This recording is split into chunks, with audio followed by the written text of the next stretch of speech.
Essa é a aula 20, tá? Eu vou continuar o assunto anterior, tá? Bom, o vídeo já estava ficando muito longo, né? Então, eu vou dar uma parada aí para molhar a garganta, né? Vou aqui compartilhar com vocês.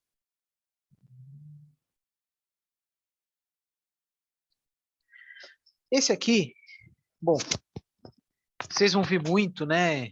Qualquer assunto abordando radiação, né? O espectro da radiação. Espectro da radiação. Aqui está como espectro eletromagnético. É que vocês vão ver, né, que existem diversas faixas, né, diversos espectros, como por exemplo aqui do lado esquerdo vocês podem ver desde ondas muito grandes, como assim quando eu falo onda muito grande, né, tamanho do comprimento de onda, né? É só lembrar daquela fórmula, velocidade igual a comprimento de onda vezes frequência, então o comprimento de onda é inversamente proporcional à frequência. Então, por exemplo, vocês estão vendo aqui as ondas de rádio, se elas são muito grandes, né, em tamanho, é sinal que a frequência é muito pequena, tá? Então, vocês estão vendo aqui desde ondas de rádio, né? Lembrando, né, que eu tinha comentado no vídeo anterior que a extinção das rádios AM se é devido ao aumento, né, do espectro usado na telefonia celular, né?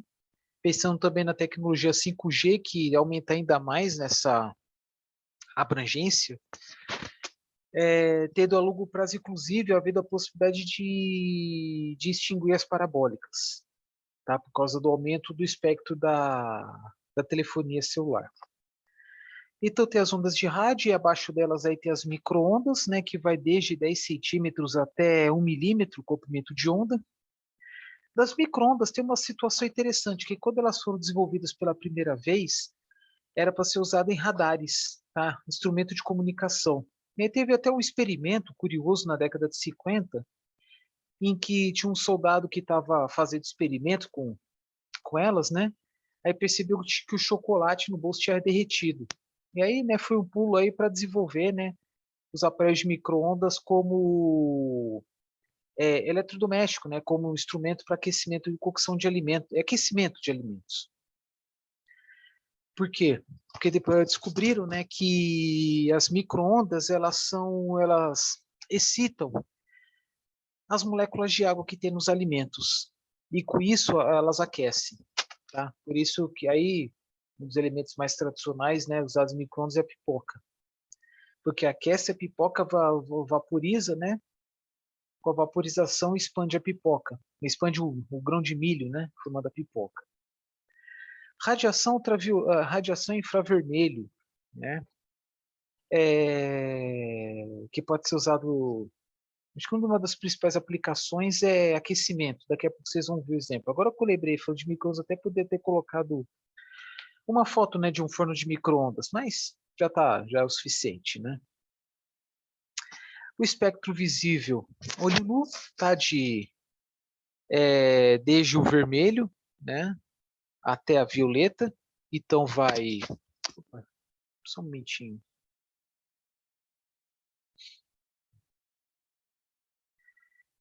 É, tá aqui, né, vocês estão vendo aqui do vermelho, em torno de 700 nanômetros ou 0,7 micrômetros até violeta. Tá? Acima dela, a radiação ultravioleta, vocês vão ver as aplicações que ela tem, né?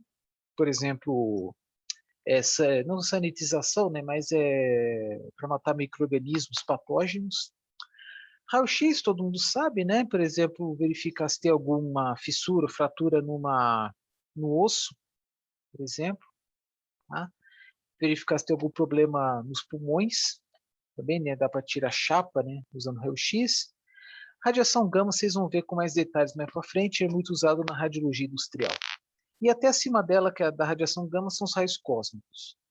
E aí o que vocês podem ver? Que a radiação ela pode ser dividida por radiação não ionizante e radiação ionizante. A radiação não ionizante, ela vai até a lei da luz visível. A ionizante, ela vai do ultravioleta e aí o céu é o limite. Por que é importante falar sobre isso? Até vou mudar aqui Aqui é a mesma coisa, né, que isso aparece aqui, espectro radioelétrico, né, que vai das rádios até micro-ondas, tá? Fiquem tranquilos, né, que esse espectro aqui, que vai até, que é espectro radioelétrico, ela não é prejudicial à saúde, por quê? Porque digamos que a potência radioativa, ela aumenta com o aumento do comprimento, com o aumento da frequência. Então, as rádios, televisores, celulares, elas emitem uma radiação, recebem uma radiação que é inofensiva à saúde. Até falo aí, né, por aí, sobre pesquisas, sobre os efeitos à saúde para quem vive perto de ter antenas de celulares, rede de alta tensão, né, que envolve estudo bastante longo aí, né, e até onde eu sei, né, tiraram uma conclusão de que ela não causa grandes efeitos à saúde. Embora os efeitos à saúde são complicadas de medir porque muitos efeitos são a longo prazo. Tem um efeito, podemos dizer assim, assim, uma forma bem conservadora, né? Bem macarrônica, efeito cumulativo, tá? Então, assim, muitas vezes os efeitos da radiação, né, elas são efeitos instantâneos, mas também tem efeitos a longo prazo, né? Mas vamos lá. Então, de novo, né, esse espectro radioelétrico, até o visível, né, a olho nu, ela não causa efeitos nocivos à saúde, não. O grande problema é a radiação ionizante. Esse é complicado. Né? Por que eu estou falando isso? Por que tem esse nome radiação ionizante? É uma radiação em que, como o próprio nome diz, ela gera íons. A radiação, ela pode ser emitida, essa radiação, né, que causa a ionização, né, ela pode ser feita, pode ocasionar pela presença de comprimento de onda, né, como essas aqui, ou por meio de prótons, ou por meio, né, de um conjunto aí de prótons, assim, equivalente à molécula do gás hélio.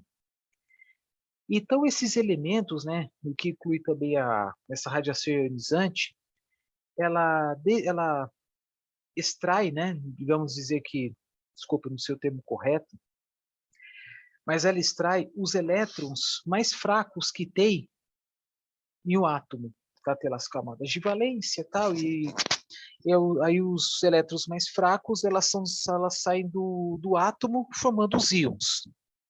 Tá? Só que é o seguinte, quando uma pessoa está submetida a uma ação por meio de uma radiação ionizante, ou de outra forma, né? Se essa radiação tiver uma baixa potência, ou se a pessoa é submetida a só de vez em quando, né? Vamos supor uma pessoa que precisa, né? Apenas algumas poucas vezes na vida tirar raio-x, não tem problema. Por quê? Porque essa radiação ela pode incidir no corpo humano, pode até acontecer de ocorrer uma desintegração do DNA. Né? Para quem não sabe, né? DNA é aquela estrutura, né? Que parece uma hélice, né? Com várias, como é que vou dizer, várias barras conectando, né? Entre as hélices, né? Formando uma estrutura, né? Meio que uma espiral, né? Não sei. E aí o que acontece? Quando há algum agente que causa o desmonte, né, a desintegração uma parcial, né, do DNA, também do RNA, eles próprios eles se autorregeneram. Aí não tem problema, isso é normal. Agora, quando a pessoa está submetida a uma ação que mais prolongada, mais intensa, o próprio DNA ele pode não ter a capacidade de se autorregenerar. E aí que pode surgir, por exemplo, as células cancerígenas, porque ocorre o que uma alteração genética e que, se o corpo não se comportar bem, né, ela pode causar aí uma geração de um tumor maligno. É por isso que as pessoas têm que tomar muito cuidado. Por exemplo, quando é um paciente, não tem muito problema. Porque, como eu disse, né, quantas vezes na vida que vai passar no raio-x ou ser submetido a um aparelho de tomografia, ressonância magnética, o que seja. Mas para frente vocês vão ver que tem até equipamentos aí de desinfecção usando ultravioleta. Né, e tem todo o cuidado acerca, né, do manuseio. Daqui a pouco eu vou falar para vocês. Se as pessoas, né, os técnicos, tomam seus devidos cuidados, não tem problema. né? Por exemplo, o operador de raio-x atuando apenas algumas horas por dia, né? Então, se tomando os devidos cuidados, usando vestimentos adequados, uma instalação adequada, não tem tanto problema. O problema é se não tomar esses cuidados. Raios gama é mais complicado, né? Que é muito usado na radiologia industrial. Daqui a pouco eu falo para vocês. Aí é o seguinte. Aqui de novo no espectro, né, radiação não ionizante, né, que vai até a luz visível, e radiação ionizante. Aqui é o seguinte, aqui tem um gráfico, né, a intensidade da luz do Sol, considerando a superfície do Sol a 6.000 Kelvin, né, até no vídeo anterior eu falei 5.700 Kelvin para fins de cálculo, que é uma intensidade muito maior que, por exemplo, a intensidade que a Terra, né, o planeta Terra emite de radiação. Tá? Porque, como falei, toda a superfície emite radiação. Esse aqui é um gráfico, né, que mostra a transmissão atmosférica. O que significa isso? O Sol, né, emite radiação, né, em todo o seu espectro, né, de zero a infinito, independente, né, hertz, o comprimento de onda, e que vocês podem ver que a transmissão atmosférica aqui é máxima no espectro visível e nulo, tendo uma alteração significativa, né, dependendo do seu comprimento. Vocês estão vendo que tem em alguns espectros ele é mínimo, outros é máximo, como aqui das microondas para frente. Né? No caso aqui, comprimento de onda. Por favor, não confundir o comprimento de onda com a frequência. Está aqui em cima mesmo. Né? Vocês estão vendo que da esquerda para a direita a frequência ela decresce, ao passo que o comprimento de onda ela cresce. Bom? E a transmissividade, né? Transmissão, né? Transmitância, o que seja, né? Vocês vão ver muito nos próximos vídeos, né? Que qualquer superfície ela tem sua transmissão, tem sua absorção e tem sua reflexão e também tem sua emissão. Depois eu falo para vocês no próximo vídeo sobre a relação entre eles.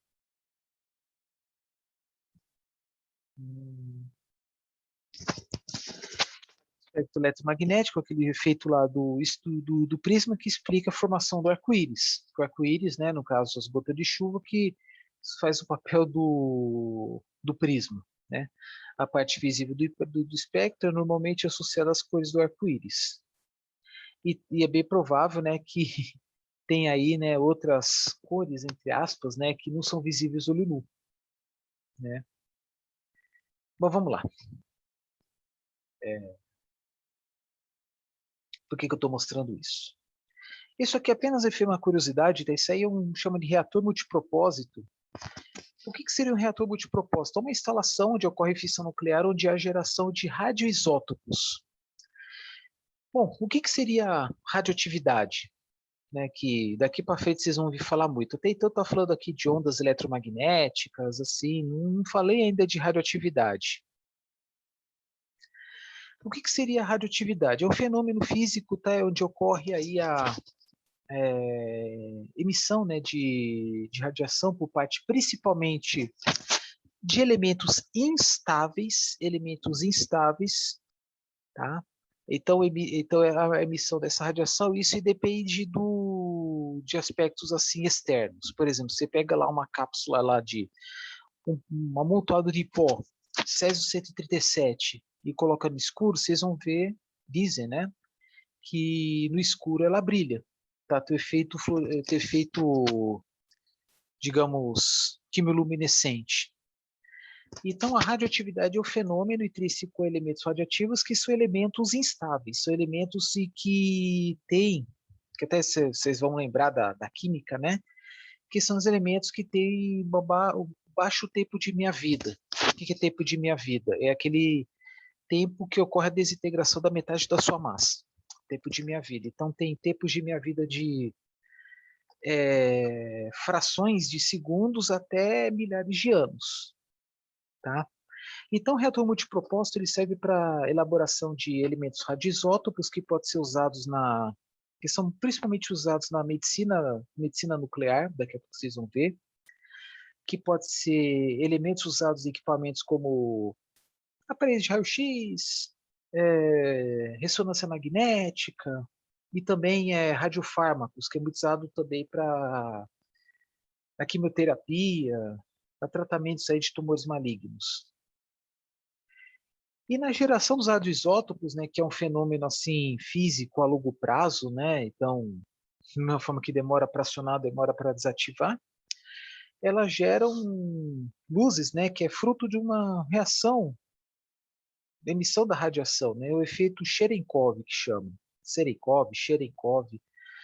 Esse efeito é curioso, tá, porque ele emite uma radiação, né, uma luz, que a luz nada mais é do que uma emissão eletromagnética.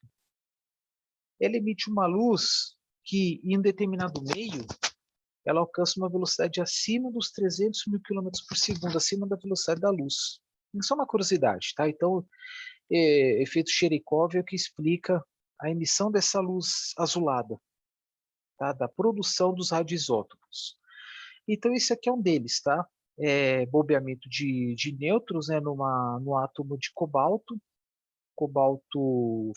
somando aqui o número de massa da 59, até formar um cobalto 60, tá? Que é muito usado, daqui a pouco vocês vão ver na irradiação de alimentos. Aí vocês estão vendo, bombeamento de nêutron forma a radiação gama, que é um raio, uma radiação extremamente nociva, com uma frequência muito alta, extremamente nociva à saúde, causa câncer, enfim.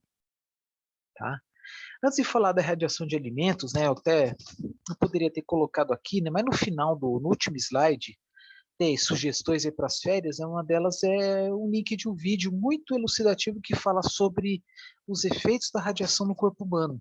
Porque se muito fala, né, principalmente quando fala de histórias lá da explosão da usina de Chernobyl, que aconteceu na década de 80, em que várias pessoas faleceram no momento da explosão e a longo prazo. Então, inclusive, tem, né, uma unidade chamada GRAY, o símbolo é GY, em que é usado para medir a radiação.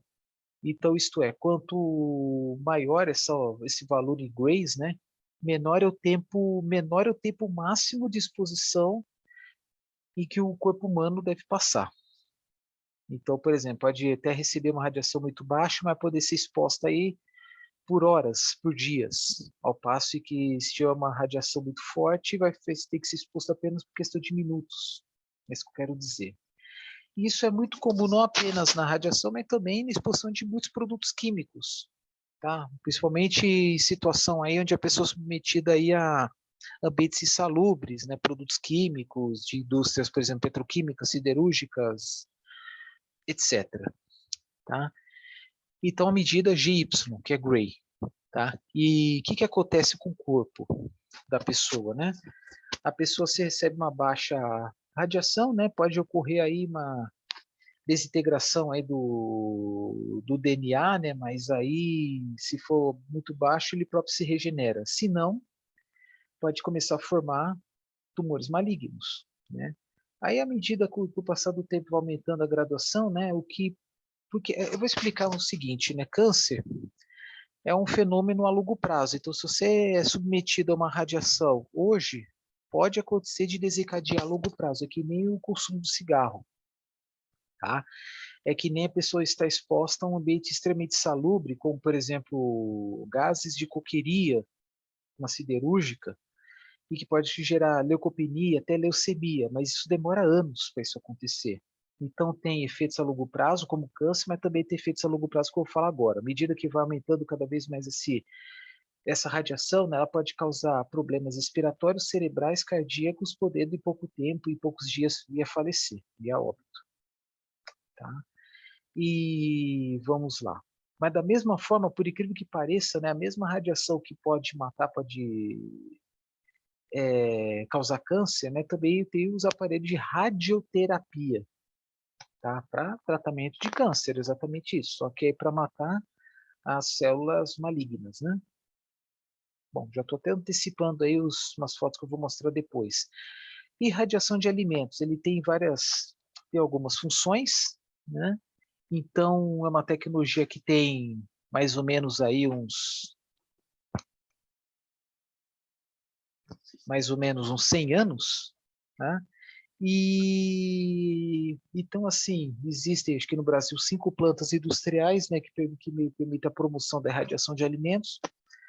e que dependendo do alimento, né, ela pode ser usada para inibir a germinação, simplesmente aumentar a vida útil, tá, dos alimentos. Vocês estão vendo aqui o caso dos morangos, retardar a ação de micro-organismos que possam acelerar, né, a degradação do alimento, né, aí alterando aí a estrutura do DNA dos micro-organismos, né, causando até a morte deles, né? E só que dizem, né, não sei, que tem algumas vantagens, né? Dependendo do alimento, pode alterar gosto, pode alterar textura, cor e até mesmo deixar o alimento mais rançoso em caso de alimentos gordurosos, que pode ser usado uma gama de aplicações enorme, que vai desde produtos frescos, como vocês estão vendo aqui, cebola, frutas como morangos, mas também temperos, carne, carne de porco, enfim, tá? Aí tem, né, os diferentes, como é que se fala, potências radioativas, né, em grays, né, dependendo do alimento, tá? Dependendo do produto. E, e é isso. E aí vocês estão vendo aqui só uma comparação, né? Por exemplo, morango sem radiação 3 dias ou com radiação 21. A grande vantagem, por exemplo, morangos são produtos que são muito sensíveis, né? Claro que tem outros elementos também que não deve esquecer a questão da refrigeração, por exemplo. Mas caso o morango, que é um elemento extremamente sensível, a vantagem da irradiação é que ela permite ser conduzida a distâncias maiores, tá? Porque muitas vezes há o problema, né, do desgaste decorrente ao longo período de tempo no caminhão, se for transportar a longas distâncias, né? Então, o que acontece? Como é que funciona? É uma planta, tá, onde há uma geração, onde há o uso do radisótopo cobalto 60, que por sinal é o que está aqui. Então tem aqui, estão vendo aqui o efeito Cherenkov também, né? Então o cobalto 60, ela gera uma radiação gama, e que ela incide nos alimentos, né? Fazendo tudo isso que eu falei, dependendo do produto. Como vocês viram, a cebola, por exemplo, ela evita aí a germinação. O resto que eu já falei, né? Mata micro-organismos que possam degradar, né, os alimentos, ou simplesmente aumentar a vida útil deles, né? Enfim, então essa aí é a irradiação de alimentos, né? Tem trabalho, vocês encontram isso na internet com enorme facilidade, né? As aplicações assim, com mais detalhes, né? O intuito aqui é só mostrar uma das aplicações da radiação. Aqui, né, tem lá a linha, né, de produção, né, que o alimento chega aqui, né, como se fosse no túnel, e aí é submetido aí por talvez algumas horas, minutos, não sei, o bombeamento de radiação gama, né, decorrente aí a presença do cobalto 60, que ele é instável, tá? Bom, radiologia, né, na área médica, vocês estão vendo aqui em cima, né, os aparelhos de raio-x. O último aqui, não sei se já passaram por isso, né? Raio-x, esqueci, né, mas que atravessa aqui toda a cada dentária, né? Acho que é raio-x panorâmico que chama. Esse aqui, o terceiro, ele é comum em alguns consultórios odontológicos, tá? Esse aqui acho que tá parecendo raio-x de pulmão, tá bom? Esse aqui provavelmente é da alguma parte do corpo, assim, pernas, braços, o que seja, né? Você deixa a pessoa deitada aqui. Embaixo, tomografia computadorizada, que é um raio-x bem mais moderno, né? Que se permite aí mapear, né, o corpo inteiro. E aqui do lado direito, ressonância nuclear magnética, tá? Que é um aparelho, né? Dependendo da pessoa, usa até com contraste, né? Insere, né, uma solução de iodo no corpo, né? Para facilitar o trabalho. Não sei explicar em detalhes. Aqui alguns radioisótopos usados na medicina, né? Eu falei até do cobalto 60, né? Na radiação de alimentos. Aí vocês estão vendo aqui, né? Extrair imagem de baço, por exemplo, cromo 51. Não vou ficar falando cada um deles aqui. Mas, ó, Samário 153, tratamento de câncer ósseo, atua como analgésico e diminui a dor causada pela metástase no tecido, né? Que aí é a radioterapia, que é isso aqui, tá bom? Só que parece que tinha lá o tecnésio, Gerador de Tecnésio. Tá aqui, ó, Tecnésio 99, que é o menor elemento da tabela periódica que é artificial, não tem na natureza. Estudo de cérebro, pulmão, fígado, baço e ossos. Aí fala até da produção do tecnésio, que é usado aí em aplicação médica, né? Por quê? Porque são elementos instáveis que geram uma radiação, e nesse caso aqui são benéficos à saúde, né? No caso aí para combate de de células cancerígenas, né? Não vou entrar em detalhes aqui, né? Só curiosidade, né? Aplicação da radiação na medicina. Bom, no caso aqui, né? Por que chama raio-x, né? Porque o William Röntgen, que foi o primeiro laureado pelo Prêmio Nobel de Física, ele detectou a presença desse raio-x, né? Só que não sabia o porquê que estava formando, não sabia a origem e tal. Depois que teve estudos com mais detalhes, mas o nome manteve-se, raio-x, né? No caso do X como se fosse uma incógnita, tá? Que nada mais nada menos, né, que é o elemento, né, tem um elemento emissor dessa radiação. No caso dos outros aparelhos também. E também da radioterapia, né? Tem elemento aí radioativo, né, gerado num gerador multipropósito e que é usado aí para partir de uma determinada intensidade e comprimento de onda, né, gera-se uma emissão aí para combater as células cancerígenas. Bom, na esterilização de alimentos, eu vou falar sobre assuntos que tem muito a ver com o que está acontecendo agora, né? A pandemia da Covid-19. Só que antes disso, a esterilização de instrumentos pode ser feita por meio de autoclaves. O que é autoclave? É como se fosse um tanque vedado, tá? Onde você coloca o produto a ser esterilizado. Só que no caso do autoclave é por meio de vapor. Mas pode ser usado aí uma solução de produtos químicos diversos ou usar a radiação ultravioleta C, que o C que é o mais potente, que é usado para matar os vírus, bactérias, enfim, né, que pode ser usado aí na esterilização de instrumentos, de máscaras, por exemplo, né, como também na esterilização de salas cirúrgicas, diversos compartimentos de hospital, né, de uma enfermaria, enfim, transporte coletivo, e aí tem até pequenos aparelhos usados aí para matar micro-organismos presentes em teclado de computador, celular, o que seja, né? Mas tem que tomar muito cuidado, o que acontece? São equipamentos que são automatizados, né? Por exemplo, isso aqui de ambientes fechados, como ônibus, trens ou ambientes internos de hospitais, você liga o aparelho, aí dá um tempo aí, né, de uns 30 segundos, o suficiente para você sair do local, né, se fechar, e aí ele aciona.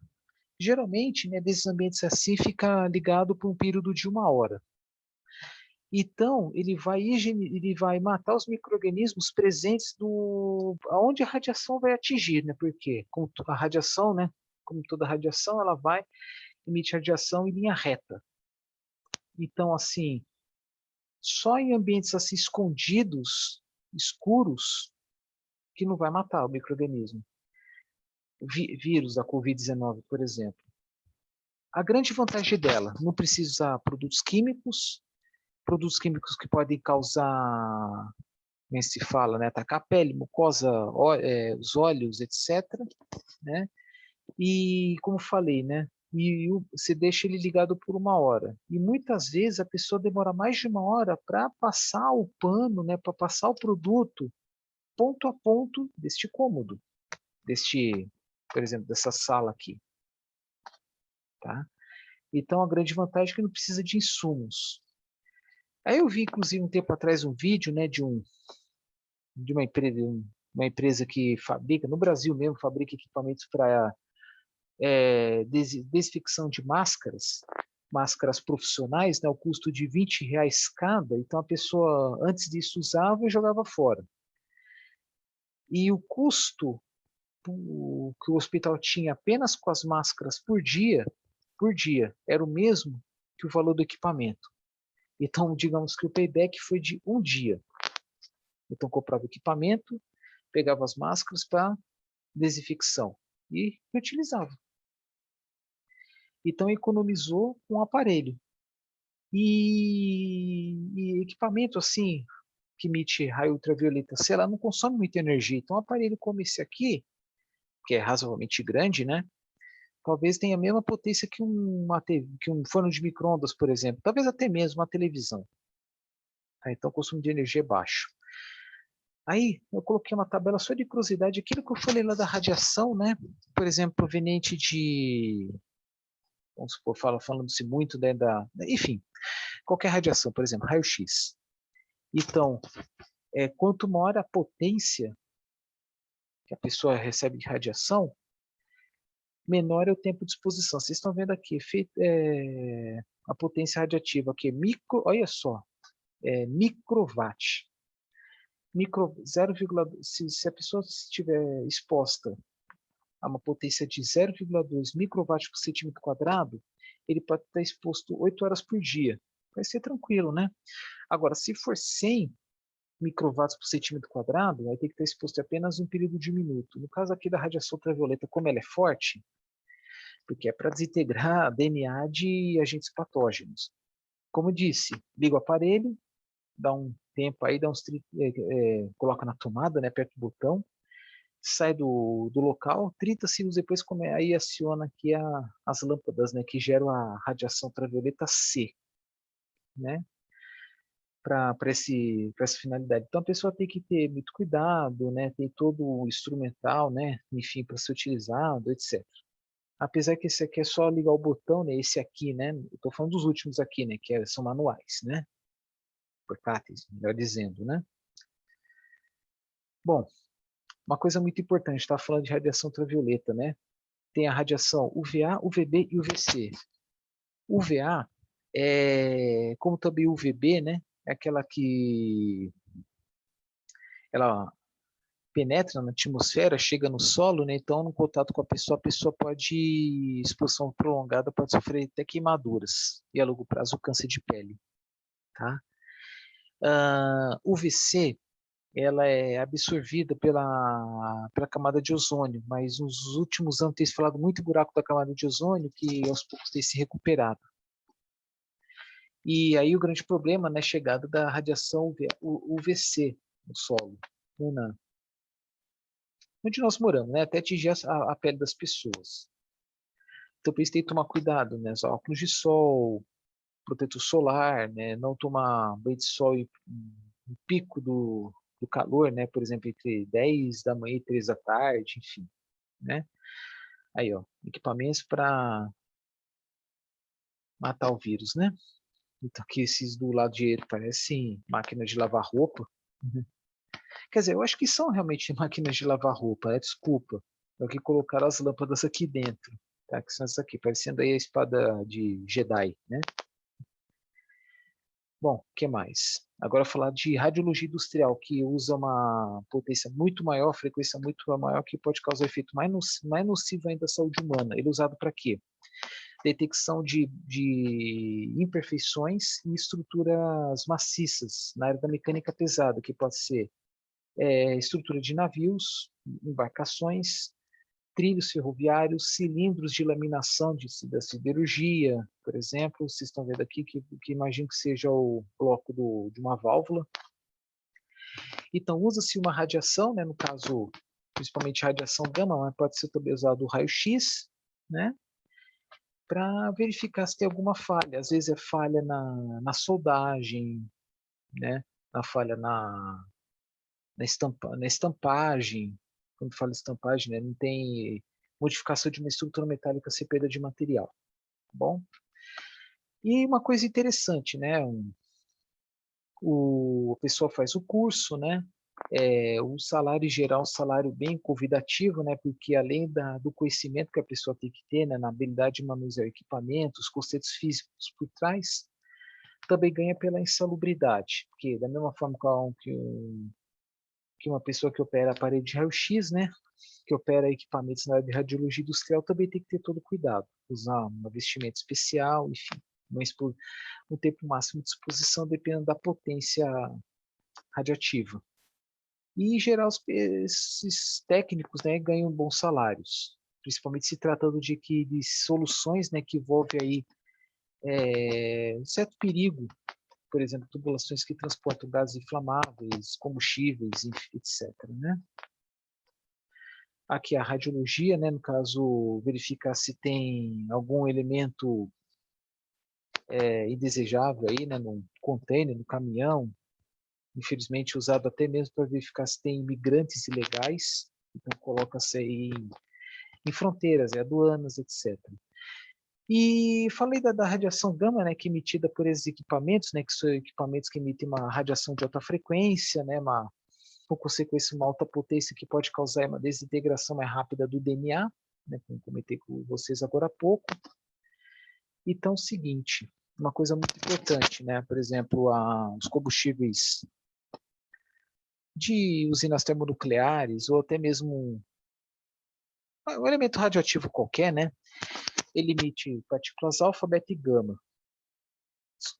No caso aqui, radiação gama, né, radiação, partícula beta, pode ser aí um próton, por exemplo, e alfa é um conjunto de prótons e nêutrons, né, que pode ser, por exemplo, um átomo de hélio modificado. Só que a diferença, né, que a partícula alfa, ela é barrada em elementos simples porosos como o papel. O beta não, o beta ele é barrado em estruturas mais rígidas, como por exemplo o próprio corpo humano, ou folha de alumínio. Aqui vocês estão vendo, o raio-x, né, passa pelo corpo humano, só é barrado nos ossos, os dentes. E radiação gama só é barrado em camadas de concreto ou de chumbo, que é o que reveste as casamatas. Casamatas são aquelas estruturas civis, né, de parede grossa, onde lá dentro tem lá um aparelho de raio-x, radiação gama, enfim, né? O que mais?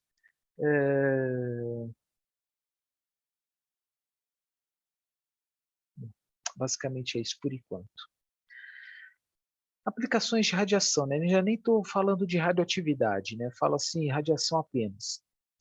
O fotopolimerizador, não sei se já passaram por isso, é um processo em que seca, faz a cura de um material, né, de uma massa, que é muito usada como é que se fala? Restauração de dentes. Por exemplo, tratamento de canal, né? Então faz lá a restauração, né? Então ele serve para quê? Uma radiação, no caso aqui ultravioleta, ela acelera a cura, no caso o endurecimento da massa, que é usado em revestimentos dentários. E o fotopolimerizador ele pode ser usado em outras aplicações, né? Porque também se usa a radiação, como por exemplo no caso aqui ultravioleta, para acelerar a secagem, a cura de determinados materiais, provavelmente usado até mesmo em produção de módulos fotovoltaicos, não tenho certeza. Mas é muito usado em materiais, produção de materiais de alto valor agregado em geral. Esse é um dos processos, fotopolimerização.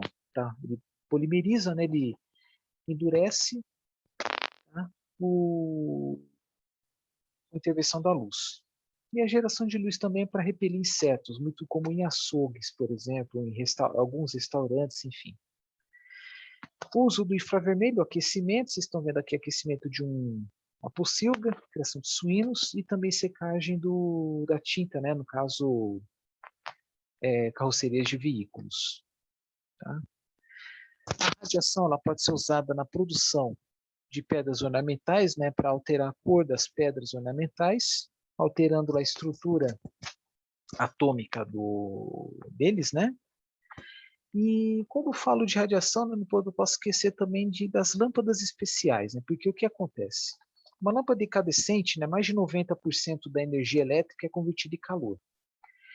E apenas uma pequena parcela é convertida em luz. E muitas vezes, né, o efeito da iluminação usando uma lâmpada incandescente é muito diferente de uma fluorescente, que é muito diferente da LED, e aí tem algumas lâmpadas específicas usadas em lojas, como as halógenas, dicróicas, etc., né? E que pode causar um efeito às roupas, um efeito diferente da que é causada por lâmpadas que tem em casa. Então, muitas vezes você tem aquele arrependimento, né? Você compra uma roupa na loja, estava muito bem, obrigado. Aí chega lá em casa, você fica decepcionado. Pode acontecer. Então, assim, também existem aquelas lâmpadas, né, de sódio, mercúrio que tem nas ruas, né? Iluminação urbana. Bom, então, quando falo em radiação, não tem jeito, né? Tem a radiação visível nu, né? Emitida por diferentes lâmpadas, tá? Aí, de novo, aqui um reator multipropósito, que eu já falei, né? Produção de isótopos diversos para a área médica, irradiação de alimentos, o que seja, né? Até mesmo aí para a produção de pedras, né? Qual o intuito aqui? Alteração de cores, tá bom? Também a radiação, né, como elemento aí para a produção de energia termonuclear, né, fissão nuclear, bombeamento de nêutrons, né, bombeia um nêutron a cada átomo de urânio 235, aí forma aí diferentes isótopos, aqui bário 141, criptônio 92. Eles podem ser devidamente reaproveitados, senão eles devem ser acondicionados em ambiente específico. No caso das usinas de Angra 1 e Angra 2, tem um prédio específico para armazenamento desse material de alta radioatividade, junto com outras de média e baixa radioatividade, né? E aqui que vocês estão vendo, né, é o que chama de reação em cadeia. E quando fala em radiação, né, radiação térmica, não devemos esquecer também da radiação formada, né, na superfície das chamas, né, e que contribui também para a geração, né, como eu estou falando de caldeira, né, geração de vapor. E até mesmo uma lareira também pode gerar radiação. Por exemplo, você está perto de um aparelho lá, de um data show, né, o data show usa uma lâmpada potente. Se você deixar a mão bem próxima, né, você vai sentir uma sensibilidade, que é o calor, né, devido ao calor gerado pela lâmpada. E a longo prazo, essa mão pode ficar, não a longo prazo, depois de alguns minutos, né, sua mão pode ficar bem sensível, dando aquela aparência, assim, quando você vai no sol forte, né, 40 graus sem nada, né, sem proteção, sem protetor solar, sem nada, aí tua pele vai ficar mais sensível mesmo, devido às consequências dos efeitos da radiação na pele. Bom, e aí é o seguinte, vamos lá. Sombra termográfica, né, que é muito usado aí para verificar temperaturas altas, né, de caldeiras, fornos, verificar pontos de alta temperatura aí, até sistemas elétricos, né, para verificar se tem algum problema. Como é que eles fazem, né? Ele detecta, né, essas câmeras, elas são sensíveis à radiação infravermelha. Aqui, ó, faixa do espectro termográfico infravermelho. E sabe-se, né, que a cada espectro é uma cor diferente, que vai desde aparelhos avançados como esse aqui, né? Não sei se aqui parece não sei se é uma fornalha, né? Que vai até quase 1200 graus, à medida que está mais claro, mais quente. E agora estamos falando de pandemia, né? Detecção também de temperatura à distância, como tem algumas lojas no Paraguai. A pessoa passa perto e há uma detecção da temperatura. E as temperaturas elas são alteradas de acordo com a alteração das cores, né? Então, de novo, são sensíveis à radiação infravermelho, né? Porque, de novo, né, toda superfície emite radiação. Quanto maior a temperatura, maior essa radiação e a máquina está regulada para tal. Aí, ó.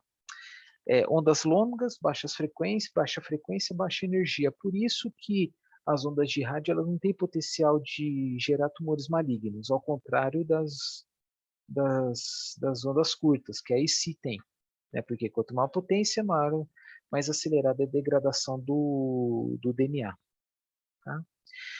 Quando fala em radiação, né, energia luminosa. Então, tem lá os luxímetros, né, que são sensíveis à iluminação, muito usados em projetos, melhor dizendo, né, modificação, né, de projetos de iluminação, estúdios fotográficos também, né, para regular a luz, né, melhorar a qualidade das fotos.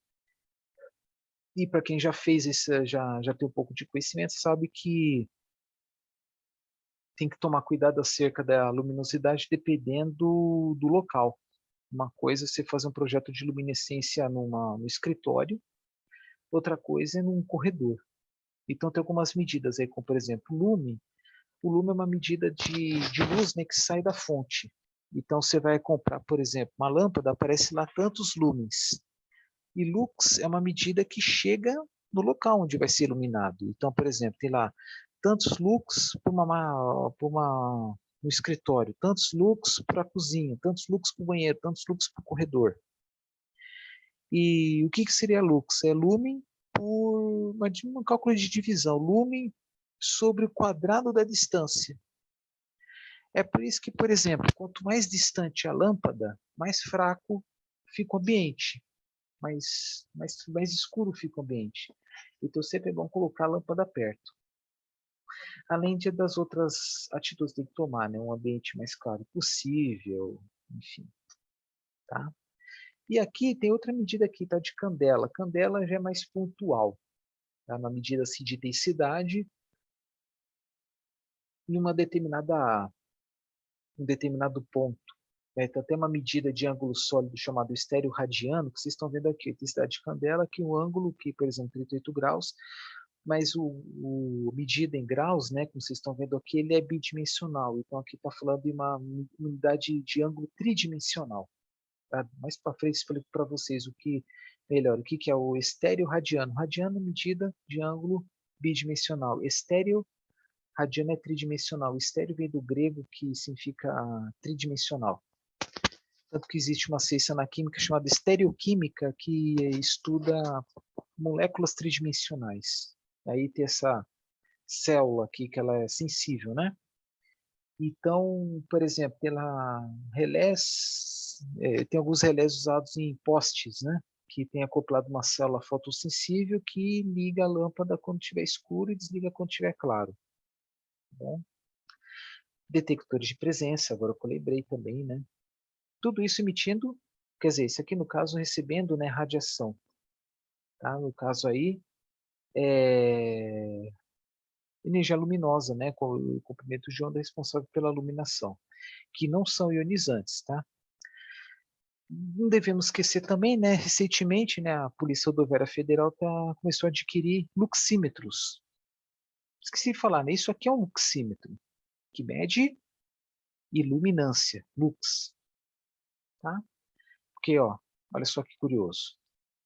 Você está perto da lâmpada, você recebe tantos lumens. Está longe da lâmpada, a quantidade de lumens é igual. Agora, lux não. Lux depende da distância. De novo, lumens dividido pelo quadrado da distância entre o emissor e o receptor. E também usa-se luxímetro para medir o grau de transparência de películas, tipo isso filme de veículos, né? Estão vendo aqui. Quanto maior o número, maior a transparência, que vai desde o para-brisa 75, por exemplo, umas partes do carro que pode chegar a 28. E aqui a gradação que vocês estão vendo aqui, ó. 5 tá praticamente opaco. 70 mais transparente. Ah, mas por que o pessoal coloca películas tipo isso filme? Talvez principalmente para as pessoas de fora não ver o que está lá dentro. Né? Mas dizem que também é para questão de conforto térmico e conforto visual. Vocês estão vendo aqui, né, uma película, né, tipo isso filme, ela pode barrar até mesmo 10% da radiação infravermelho, que como disse para vocês, que é responsável também por aquecimento, né, de aparelhos, né, domésticos para tal.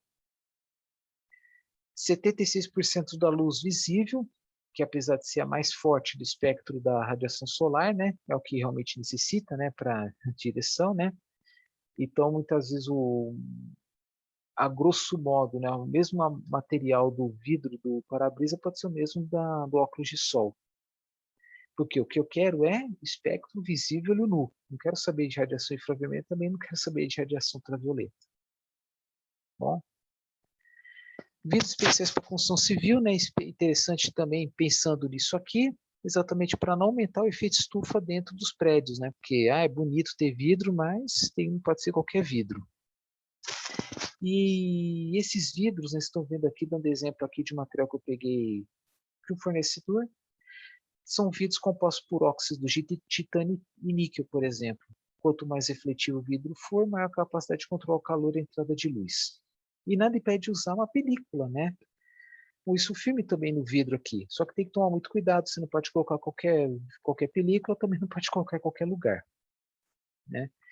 Então, já aconteceu, por exemplo, uma situação até curiosa, né, de alguém ter colocado película de sulfilme no vidro do escritório, em vez de diminuir a temperatura do ambiente, aumentou. Por quê? Por que que aumentou? Porque às vezes o material do isofilme absorve tanto calor que aí aumenta a condução para o vidro e aumenta a convecção no ambiente a ser refrescado. Então, toma muito cuidado com isso. O principal benefício desse produto, vidro especial para construção civil, é a redução de calor para economizar energia elétrica com ar-condicionado, desde que não aumente a potência das lâmpadas, né? Porque muitas vezes o vidro ele é composto de material que deixa o ambiente mais escuro. Pode acontecer. E também diminuir a necessidade de usar ar-condicionado, iluminação artificial, ao contrário do que eu falei aqui. E uma coisa muito importante que eu até passei batido, desculpa. Além disso, barra a entrada de radiação ultravioleta e, por consequência, prolonga a vida útil de móveis, tapetes, cortinas, aparelhos domésticos e outros elementos de decoração, como, por exemplo, cortinas, que a longo prazo elas começam a perder a cor. Tá? E alguns modelos disponíveis no mercado têm a capacidade de reduzir o calor até 70% dos ambientes, bloquear quase 100% dos raios UV e economizar de 15% a 30% de energia elétrica. Aqui, como falei, toma muito cuidado, às vezes coloca uma película em sulfilme, pode até aumentar a temperatura. Aqui, ó, dando os exemplos aqui de algumas tecnologias, aquela unidade que vocês viram em TC1 também, né, que é o coeficiente universal. Por exemplo, o valor mais baixo aqui é o U igual a 1,6 watts por metro quadrado vezes Celsius, ou Kelvin, né? Só que aqui os caras erraram, watt é W maiúsculo, em homenagem a James Watt. Aqui, ó. O próprio a terceira camada, vamos supor isso, o filme, que fala em vidro laminado, ele pode até aumentar a temperatura, tá? Aí tem que tomar muito cuidado, senão ele pode, esse vidro laminado aqui pode até aumentar a temperatura do vidro insulado, então para que vai ter, né? Aqui é um caso muito específico, onde é usado a radiação usada para dar uma perspectiva, né, da idade de um fóssil. Porque com o passar do tempo, como vocês estão vendo aqui, né, um ser vivo, né, ele possui um isótopo chamado carbono 14, que quando ele morre, com o passar do tempo, esse carbono 14 ele sofre um decaimento, né, com o tempo de meia-vida de mais de 5.000 anos, ele diminui sua quantidade, né, pela metade. E esse carbono 14, ele vira um elemento estável, que é o nitrogênio 14. Então, o carbono 14 ele é instável, ele vira nitrogênio 14. Então, há o decaimento do carbono 14, e esse decaimento ele gera radiação. E essa radiação que é detectada por aparelhos, como também chamado medidor Geiger, que é um equipamento muito usado para a detecção de radioatividade de usina nuclear, por exemplo. Medidor Geiger, que também é usado para isso aqui, para medir a radiação emitida graças ao decaimento do carbono 14, como vocês podem ver aqui nessa ilustração. Então, na desintegração, né, formação do nitrogênio 14, que é estável, ele gera aí uma radiação, tá? Que ela vai ser detectada pelo aparelho. Bom, e aqui tem alguns materiais aí interessantes para vocês estudarem nas férias, né? Como a radiação mata, que explica com maiores detalhes, né, que eu falei agora, né? Um vídeo de, acho que 13 minutos, mas nossa, tem muita coisa legal em tão pouco tempo. Então, assim, o vídeo que eu recomendo, né? Para quem quer saber mais sobre radiação, os seus efeitos, é bem elucidativo. E aqui, informações a mais sobre iluminação, tá? Eu vou parar por aqui. Então, esse aqui é o segundo último vídeo, né? Digamos, daquela radiação fora dos livros de Cropper e Sengel. Tá? O próximo vídeo já vou abordar a parte a calculeira. Mas é mais para mostrar para vocês aqui que a radiação ela é muito mais comum do que a gente imagina. Qualquer lugar tem radiação. E também qualquer lugar usa ela a seu favor. Bom, é isso aí. O vídeo ficou grande demais, eu acho. Mas tá bom. Então até o próximo vídeo. Obrigado.